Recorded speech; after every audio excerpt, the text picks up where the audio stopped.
Hello, you're watching rptv, and my name is Kedar. On April the 10th, 2024, Mayor Olivia Chow, alongside Councillor Chris Moise, in collaboration with Black communities, leaders, Black serving agencies, and partners, officially launched public consultations to inform Toronto's new 10-year action plan to confront anti-Black racism, held at the CEE Centre for Young Black Professionals on 75 Thermos Rd. The event saw a strong commitment to addressing systemic racism and fostering inclusivity. Building on past successes, including support for Black-owned businesses and enhanced Black leadership representation, the plan aims to deliver tangible improvements over the next decade. Public consultations will run until October, involving collaborations with Black communities, leaders, and organizations as well. Aligning with the UN Decade for People of African Descent, the initiative underscores Toronto's commitment to recognition, justice, and development for Black communities. The event signifies a crucial step towards addressing systemic racism and advancing equity and justice in the city. This initiative holds particular significance for the Regent Park community by actively involving community members in the development of the action plan. There is an opportunity to tailor solutions to the specific needs and experiences of Regent Park residents, fostering a sense of ownership and empowerment within the Regent Park community. Good afternoon, esteemed guests, partners, community leaders, and family. In a real kind of way. I stand before you really in immense gratitude for this journey that we're on. Honored to be here, of course, with Councillor Moise and with Denise Andrea Campbell, our Executive Director, and soon our Mayor will be here too as well. I want to also extend a heartfelt thanks to our community partners. Our relationships with you are invaluable. Your unwavering support has been the bedrock of this work.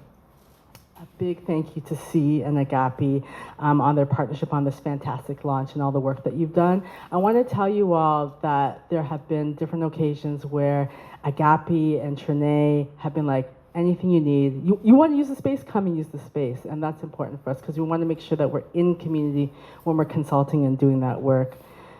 So together we've really traversed a challenging terrain. We've confronted uncomfortable truths and forged ahead with determination to enact real change through the last 5 years. Your collaboration, dedication, and advocacy have not only shaped our efforts, but have also fortified our resolve to confront anti-Black racism head on. Please accept my dearest appreciation for your continued commitment to a collective cause. Your contributions have been instrumental in every single stride we've taken towards a more equitable and just Toronto.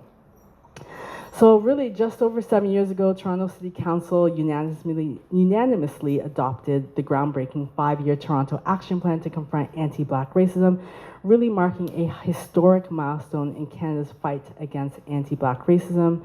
It was crafted in collaboration with 20 city agencies, divisions, and commissions, alongside you, Black communities. The action plan outlined 22 recommendations and 80 actions to be executed over a 5-year term. We had a small little pandemic there that really extended it by a year. So as you heard, the establishment of the Confronting Anti-Black Racism Unit, really located in Social Development and Finance and Administration Division, really signified the city's commitment to ensuring the success of the action plan. So there was nothing coincidental about that. Applying the equity principle of targeted universalism, the CABR unit continues to work towards the removal of systemic barriers for Black communities as well as other disadvantaged communities to create benefits for all residents within the City of Toronto. In acknowledging the success of the 5-year action plan, please allow me to reflect on some of the accomplishments that we've achieved thus far. Through the 5-year action plan, the City of Toronto invested in training, employment, and leadership development for Black youth by securing 2,329 new youth recreation jobs through parks, forestry, and recreation. Just 2 years ago, and we created stable opportunities across 30 divisions for Black, queer, and trans youth through the city's relaunch of the Black Youth Career Development Program. Through strategic investments and a 10-week pre-incubator program, the city nurtured the growth of Black-owned businesses, fostering economic resilience and sustainability. Programs such as the city's cultural hotspots work to remove barriers and provide stable funding to bolster Black arts and culture, ensuring vibrant representation and celebration of Black heritage across the city of Toronto. Through this program, $245,000 were funded to local Black artists, businesses, and agencies in Little Jamaica and Jane and Finch. And of course, through the action plan, the CABR unit continues to champion representation of Black voices in decision-making processes by convening advisory tables, including Toronto's first Confronting Anti-Black Racism Advisory Body, which directs and advises City Council on strategic, citywide, and interventional government action. And we have Councillor Moise here, our chair.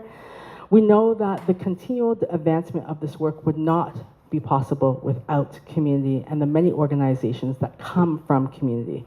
The action plan facilitated the delivering of targeted funding and greater collaboration with Black organizations, as seen in the funding provided by Children's Services to develop, pilot, and expand culturally appropriate programming for Black children and families through early on-site.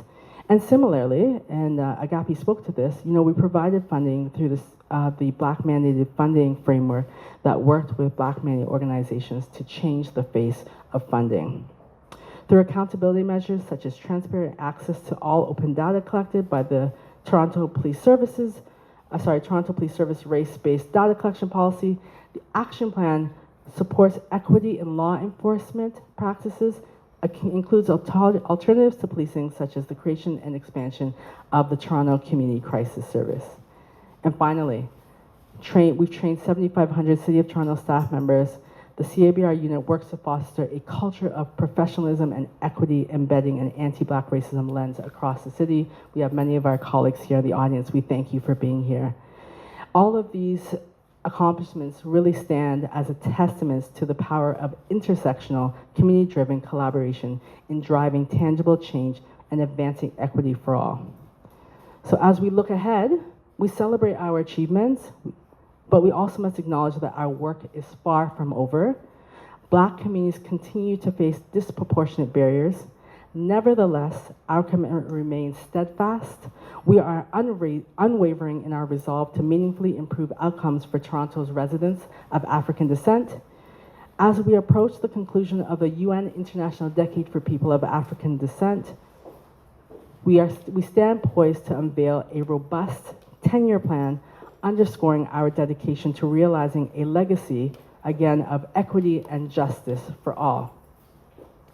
Together, let us continue with courage, compassion, and conviction, knowing that our collective efforts hold the power to transform lives and shape a future where every individual, regardless of racial background, can thrive. I want to transition to our next speaker with gratitude. This work began with a strong foundation because of Councillor Mike Thompson, Ainania Ayodele Ifayemi, Imara Ralston, Mo Shure, Anthony Morgan, and the leadership, passion, and championing from our next speaker. It is with great pleasure that I introduce Denise Andrea Campbell, Executive Director of Social Development, Finance, and Administration. Thank you, Denise.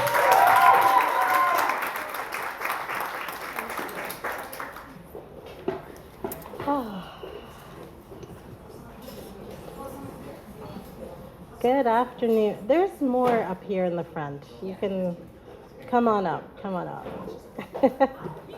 Yeah, anyone, come on up. You can sit there, please. Yeah, there it is. Hi. Oh, good afternoon. Good afternoon. Wow. I have to admit, I was moving with frazzled energy as I tried to get here on time.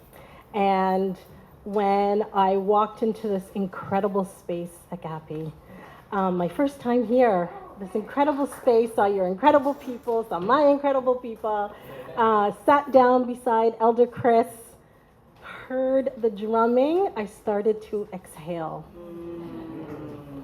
So I'm present and I'm calm and I'm excited. thank you all for creating this beautiful space, which includes the presence of our guests, our partners from community. Thank you very much for being here today on this important moment. We want to celebrate and to contribute to the next 10-year action plan to confront anti-Black racism. I want to start off by thanking Councillor Moise for being here, and to thank and acknowledge some of the other critical councillors, champions on council, our past mayor that we started this work with, and our current mayor, Mayor Chow, because we all know in community that change happens with commitment from the top. It's the energy, the drive, the passion from community.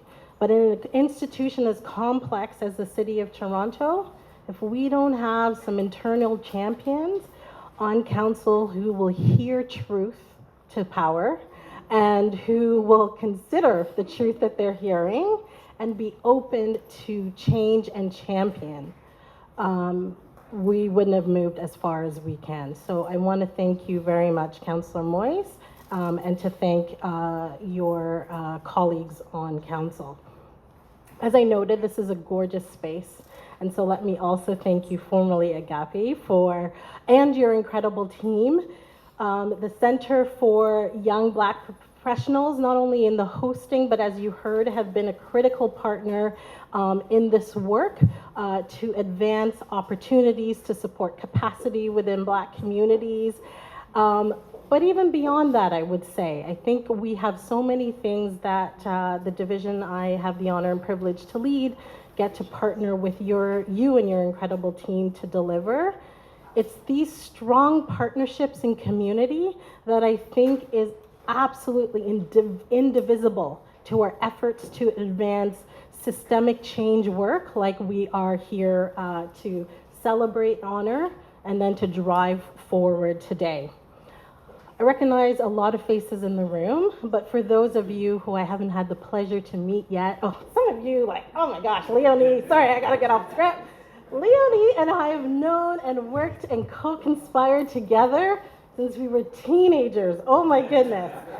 It's one of those things, I'm getting old. I also am doing well with the face, but as I get older, I'm appreciating the longevity of people in our community. Paul, you're another one.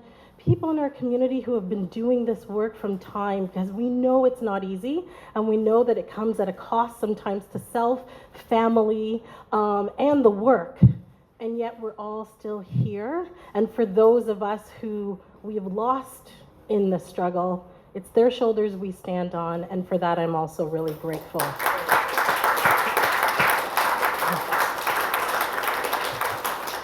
So, for those I haven't met yet, my name is Denise Andrew Campbell, as you've heard, and I have the absolute pleasure of leading the Social Development, Finance and Administration Division that is the beautiful home for the Confronting Anti-Black Racism Unit. Our work together, both within CABR but broader as a division, is very focused on driving systemic change that will help Toronto be more equitable, safer, and more just as a city. Now, I confess that I speak at a lot of events, but I'm especially jazzed to be here today in this one because I am still amazed by how far we've come, how much we've accomplished together. There were times, and I will never forget this, there were times as a younger staff member at the city, working with incredible people like Judy Brooks, Michelle Monroe, who we had to talk about how do we impact and support the life opportunities of Black people in this system and talk about it by stealth. How do we do this work by stealth? What are the covers that we can have to do this work? So to be here, when we can talk about Black people openly, centering Black people openly, is a beautiful thing.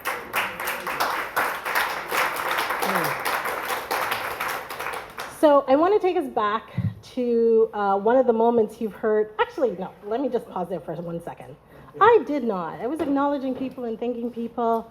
And I did not acknowledge and thank my incredible colleagues, co-conspirators, and team in the Confronting Anti-Black Racism Unit. You guys have taken, I think, what was like a dream and an aspiration, yes, and a commitment, and delivered it beyond measure. And you do so with authenticity, commitment, and passion, and grounding work. So Kemba, like all of y'all, thank you very, very, very much. All right. So as I step back into our journey, I want to bring us back to December 5th, 2017, that incredible time when Council unanimously adopted the Confronting Anti-Black Racism Action Plan and endorsed the path ahead. I want to take you back to that moment because I know I sat there and I was on the floor of council and I'm taking a picture of the unanimous vote. And it felt like so much heft to get to that moment. But it was heft that came because Black communities, advocates, academics, policymakers had been doing deep work for so long, saying these are the systemic responses that we need from governments. It came because the young people of Black Lives Matter put themselves on the line to force a moment for governments to listen. And those two things together challenged City Council, challenged city staff, and communities for how we can work together to reimagine a relationship that recognized and centered Black experience, Black's hopes and dreams, and that was honestly willing to do the work in order to change the opportunity trajectory for Black people in the city. We stood shoulder to shoulder with community agencies, with groups that had been calling for real change. We listened to hundreds of Black residents give their best advice on how we can create a path forward, and we identified commitments and relevant and meaningful actions that we as a system can take with the community voices and their priorities at the center. I have to tell you, it is forever imprinted in my mind, that sort of 1.5 year journey to creation. As the director of social policy at the time for the city, I was responsible for this, making this come to life. And I remember as we sat in some of the community conversations like today, hosted by our incredible community partners, and we urged our community, my community, as a Black person here in the city, to trust government one more time, because this time would be different. And people rose to that moment and started to say, here are the things we asked for that didn't happen, here are the things that government did but took away, here are the things that are fundamental, and here's how you do it, honoring what we as a community have to offer in that process. I had many sleepless nights because as one person in a big system, I can help create a strategic path, but ultimately it's council that makes the decision. I also remembered, though, this piece, this grounding piece of community was what kept us grounded as we did that first report to say, educate council on Black slavery here in Canada, what that past looked like. That was unprecedented and kind of strange, but important on our journey. As council made the decision to approve this plan, as we went through the budget process, and of course, as we set up the first and only in North America Confronting Anti-Black Racism Unit.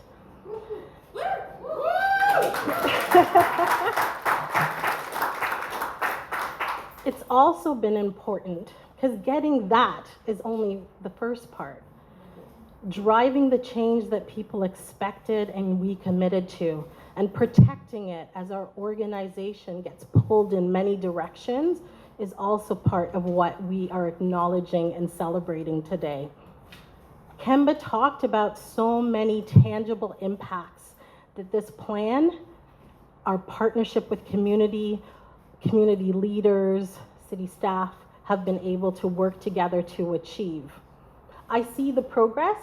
I see it in the increasing numbers of Black staff within the organization. I see it in the new structures like the Confronting Anti-Black Racism Advisory Committee to Council. I see it when I look across multiple divisions from Parks and Rec to Toronto Employment and Social Service and Transportation that have spaces honoring Black voices, experiences, and perspectives in decision making. But as we heard already, none of that progress means that we have arrived. And it's that we still don't have work to do because we have a lot to do.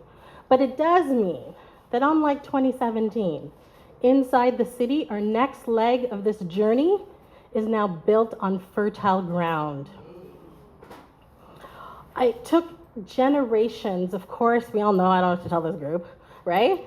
To embed anti-Black racism thinking, perspectives, and policies and practices into our institution. So it's going to take time to unearth those things. But we've made progress. And that reinforces the importance of a document. Because sometimes people say, why put all this energy into a plan? But as Councillor Moise and definitely Mayor Chow can attest to, the documents that council approve and pass allows for there to be ongoing accountability, on public accountability, community accountability of our system to the commitments that we make. So as we work to continue to dismantle the structures and practices of anti-Black racism, to untether the experience, the talent and innovation of Toronto's Black communities, let's celebrate our wins. I want and I hope, as you are, I definitely am, proud of our accomplishments over the past 5 years, while we challenge ourselves to do more in the next 10. And as you've heard, this 10-year plan challenges us to think deeper about the work we still have to do. It asks us to think about what are the new patterns and challenges that confront us as a community of Black people in Toronto. It asks us to think about the role of artificial intelligence, climate change, immigration patterns, unaffordability in our city, and what can the city do working in partnership with community in order to continue to meet those challenges. As you sit in conversation today to help guide that next path of going deeper, I also want you to think about who else should the city partner with in order to advance this work?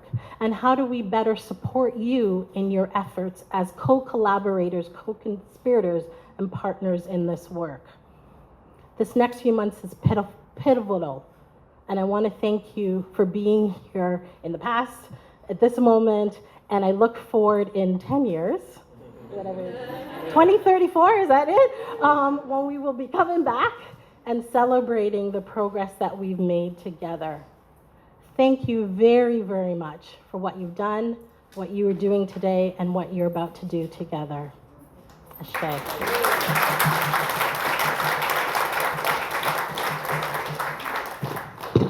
So I want to introduce our next speaker, and you know, we work hard as Black people, right?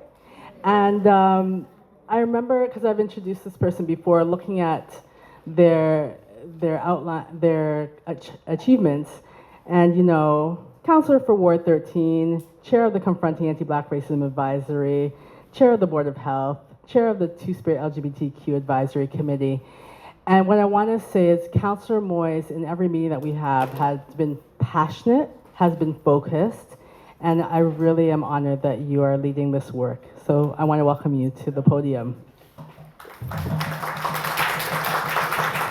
Thank you, Kimba. It's great to be here.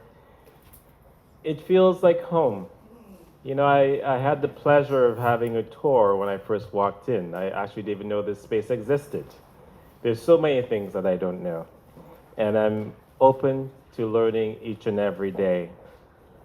One of the great things that I'm happy to be in this space is that my background is education. And when I first became a trustee back in 2016, Anthony Morgan was on the Black Student Achievement Advisory Committee. And as I was getting to know him, he exited to come and manage, Caber. But it was in that time frame, in that moment, I actually, I followed him on Twitter at the time, and just follow his progress and the progress of the work that he has done. And standing here today, I never imagined that I would be the chair of the advisory committee in 2023, 24 now. So I do recognize that, I stand on the shoulders of giants before me, and I am just so overwhelmed. And like Denise said earlier, like you feel emotional because so much has been said and a lot have not been said. And I always feel in this type of space, there really isn't much I can say because we as Black people already know. So I feel like I don't want to preach to the converted. There are people that should probably be in this space to learn more. And also in Denise's remarks, she mentioned allies. And it's really, is the allies that we actually have to bring on board to effect the change that is needed. So again, it's great to be here. And thank you for having me here today. I'm full of gratitude. I am energized. I am passionate about confronting anti-Black racism because it is our lived experience. I can stand here and say to you some of the challenges I've had throughout my life. And even standing here today in this role as a counselor, I think, it's miraculous. Because we know that Black men like myself, the path that they've been given, and not their choice, but, it's been set out for them. And so we talk about these things, here at the city to actually try to change the trajectory, not only for ourselves, but for future generations. And so I want to say thank you to Denise, to Kimba, to Milena, and the entire Caber team for the work that you continue to do. Though we've had many successes, we've also had a lot of setbacks too, right? And I know they say that, what doesn't kill you makes you stronger, but sometimes I wonder. In my own immediate experience recently was around the advisory for changing of the name Dundas. Right? I know the mayor probably thinks, why am I talking about this now? But, even the challenges that we went through just to change 4 city assets and the pushback and the hate, I wish there was, I could show you some of the emails I've received, and I won't even go there. But, and yet, it's still a fight. And yes, we will progress, right? With a progressive council and the mayor, it's going to happen. And I can say to you that, Sankofa Square is happening.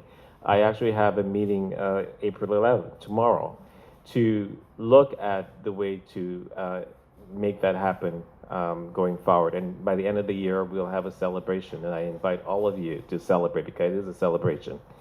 And yes. And so 5 years have gone by, and I'm looking forward to the next 10 years, because if we could do such major change within 5 years, just imagine together what we can do in 10 years. And I know with all of you, and I feel so privileged to be working with all of you each and every day, that I know that this change is possible. I didn't always believe it, but now I believe that it is possible. Because all these small incremental steps, each step at a time, makes a huge difference. Just talking to young people recently during Black History Month, I went into 3 or 4 different schools, and kids are asking me, like, what does this Sankofa mean? And what's your role at council? And how can I enter those spaces, right? Those are all thoughtful, it just makes me just feel warm inside. And so I even say to my staff too, like when students or teachers call to, enter this space, allow them to come in, because I want to show them around my office and council chambers and sit behind the podium, and turn on the speaker and hear their voices, right? We did that this week, right? And so just the look on these young people's faces give me great joy. So again, thank you for all that you do. And I also feel that being in these spaces, it's almost like a therapy session. We call it consultation, but it's really therapy. But have a great consultation today, and I'm not able to stay for the entire event, but I am here in spirit. And see you on the other side. Thank you.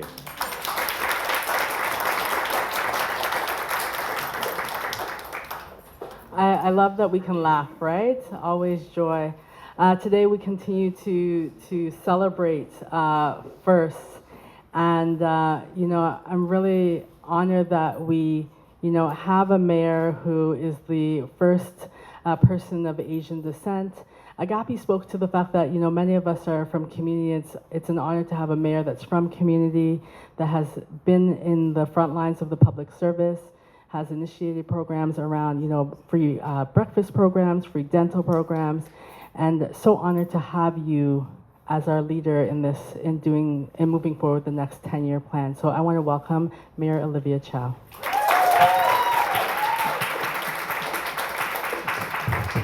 Thank you. Honored to be here, joining all of you, celebrating the past and going forward. How exciting is it, huh? Councillor Moise, thank you for all that you do. Speaking about accomplishment,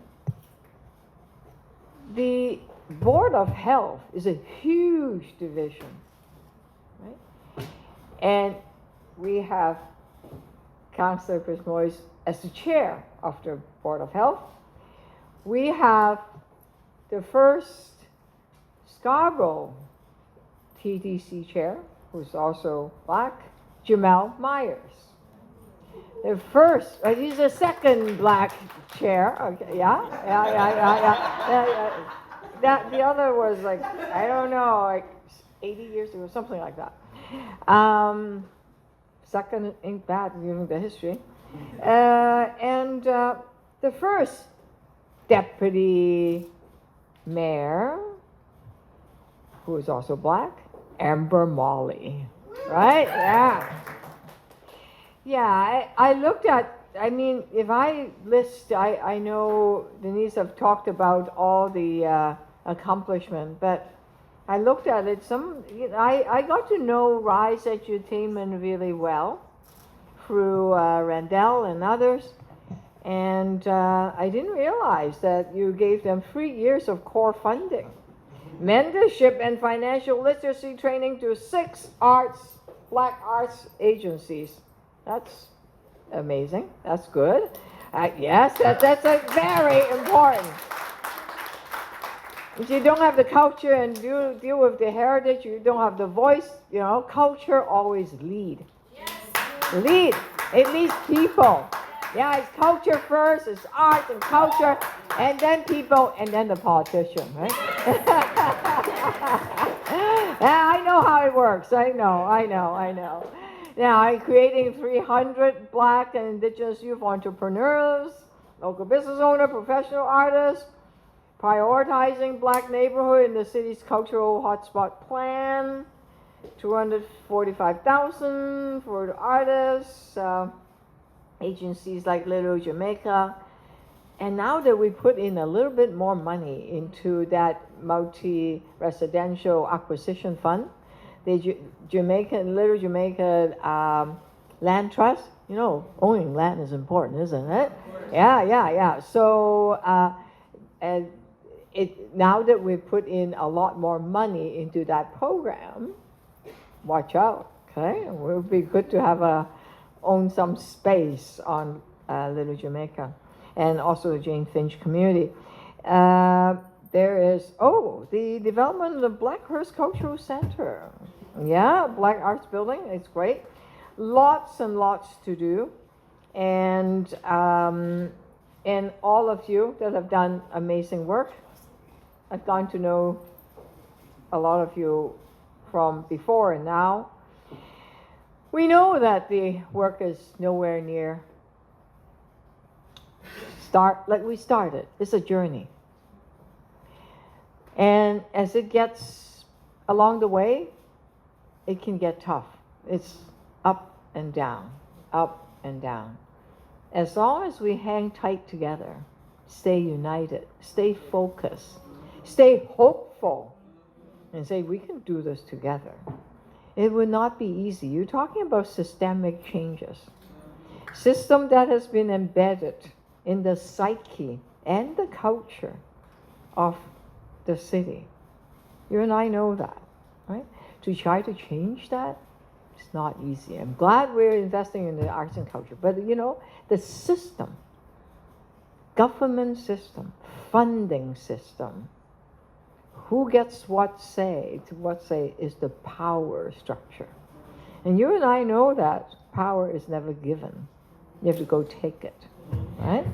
And in order to take it, what do? You have to have a plan, have to have a strategy, you have to have a theory of change. If we do this, this will happen. Okay? This is what you're called on to do. Come up with a strategy, with a plan. Now, strategy is the grand scheme of things, of what you want to accomplish with core values. But tactics is a plan. But any plan that don't have specific goals, measurable goals, is not worth the paper it's written on. If you say that we're going to provide training to, to whatever, you need to say what kind of training, by when, to whom, and how many. All right? If you're saying that we are going to have Black entrepreneurs, well, how many do you want to support? How much would it cost? Well, the costing, we'll figure that out. But, be very specific so that you can measure it. If you can't measure it, how do you know you have accomplished it?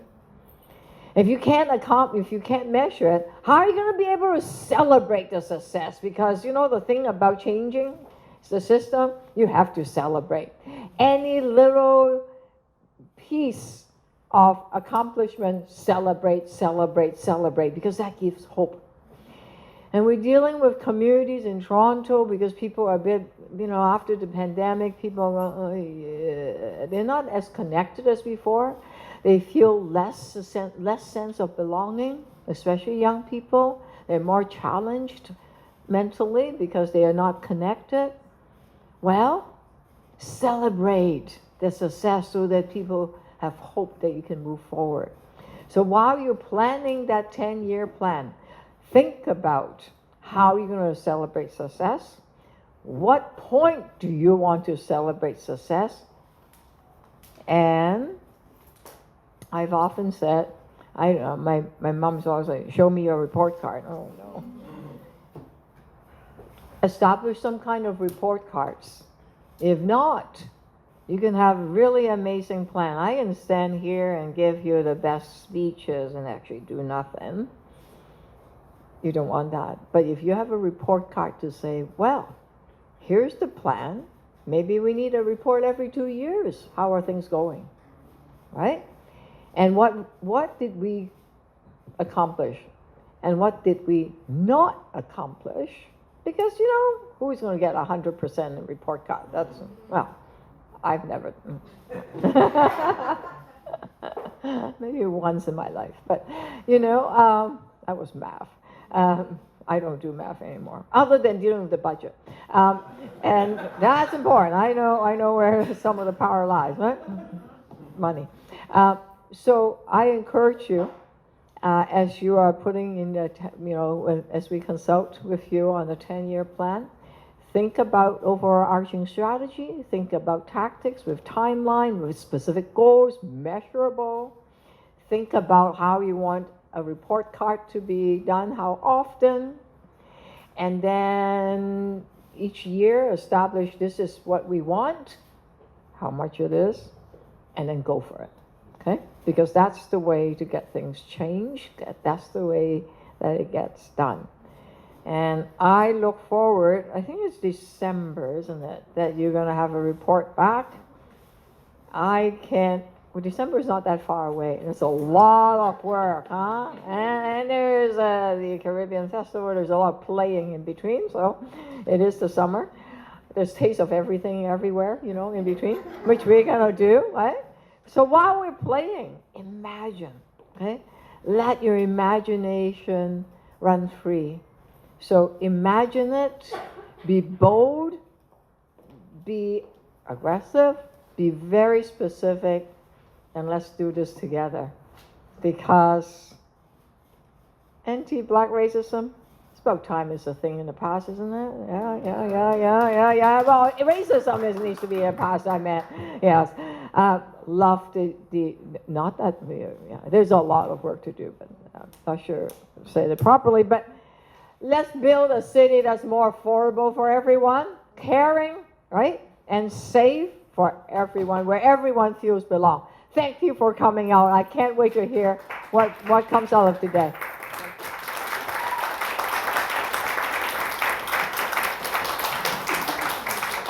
Thank you, Mayor Chow. It is my pleasure. So everyone loves this space. Yes, we've heard about it a million times. I'm obsessed with it too. And so I definitely, our local councillor, Thompson, was unable to be here, so I do need to give him some credit for the space, as well as the person who I'm going to call up next, who is our local MPP in this riding, David Smith, who has been a huge champion of CEE. We so thank you for your support, and we, without further ado, once you hear from him, you'll know why we love him. So. Without further ado, Mr. Smith.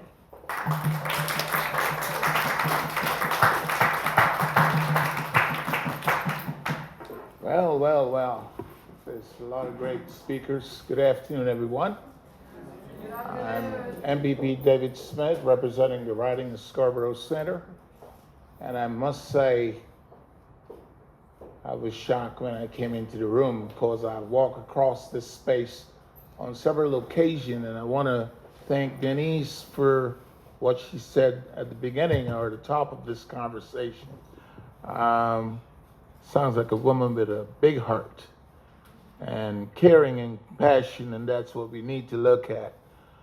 Where's Kathy? She looked like she disappeared on me, but I know she's another person that has been steadfast in keeping this organization going. And I must let you guys know that when we talk about anti-black racism, as you can see, the face of Toronto, or the face across Canada in many areas where blacks are congregated, we're getting more and more representation. Please do not be afraid to come into these offices and lay some of those concerns where it can be taken to higher levels to get answers. Some of the things that happen right here, we will be in a space like this, get all this information, and then go home and go to sleep. Please wake up. I heard from the Honorable, your worship, the comments she made, and it's true.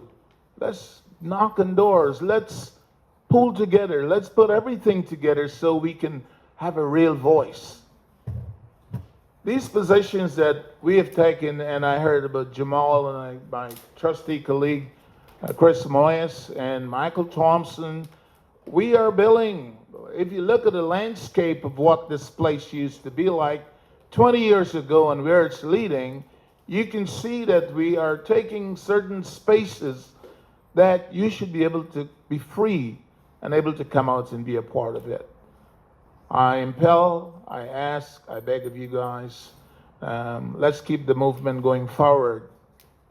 5 years, to me, is a milestone.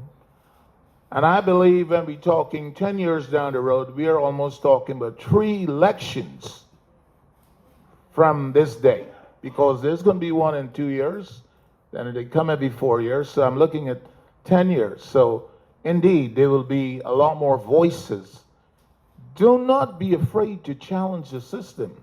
And I don't mean with a big stick or nothing like that. I mean, like, let's put ourselves together, because we have a lot of great people in this room, and I want to make certain that we are taking every advantage of growing this to a bigger space and a bigger place. I also want to let you know we have many government grants that we can tap into. If you're in trades, we got 144 skilled trade positions. We have a shortage of jobs in Ontario, not a shortage. We're looking to cover 300,000 jobs, and about 100,000 and more is in the skilled trades. If we're going to try to build 1.5 million new homes, we need a lot of skilled people. There's a FDF funds out there. There's culture and citizenship grants to help build organizations like this even higher and stronger. I know Kathy and her organization has applied, and I have to say they were successful, because you're not going to be in this riding and not get taken care of, okay? So I want to let you know that loud and clear. So please apply to those grants. There's so many grants out there that we're not tapping into. Don't always run and try to shake her worship for the dollars and the, you know, there's other agencies out there. And now I have to let you know that I now the chair of government agencies. And when I say government agencies, I'm speaking about all of them. I'm not going to tell you what it does, because I don't want people to start ringing my phone. But if I can talk to you on one by one, so you can know, but it's a pretty hefty responsibility, and it starts all the way up from the judges all the way down to the dog catchers. Okay, so the appointments that goes into those space, will be one of those persons that dealing heavily with those things. So please do understand that we are here to help you. Don't be shy. Present yourself. And I can tell you, I served 12 years at the Toronto District School Board, and I can tell you the face of the school board has changed tremendously from the time I've been there to now. We have the first black female ever being elected as a director of the Toronto District School Board, Ms. Colleen Russell Rawlings. And as a result of that, we know there's many other places. We can talk about the Lincoln Alexander, the Jean Augustine, and everyone else.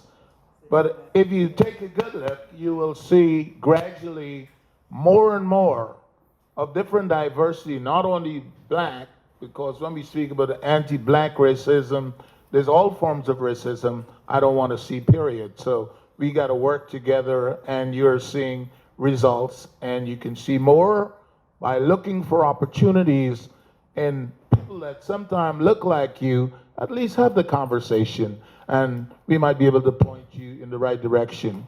My office is at the corner of Warden and Lawrence.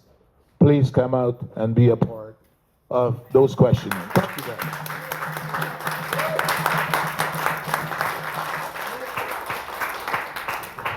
All right. Thank you so much, MPP Smith. I want to just acknowledge, for those of you who are celebrating Eid Mubarak. Yeah. And I want to just acknowledge that MPP Jill Andrews was unable to come, but she sends her regrets. And also I wanted to acknowledge our local MP, Selma, who, oh, listen, he has Mubarak on deck. Okay. I will make sure everyone gets this.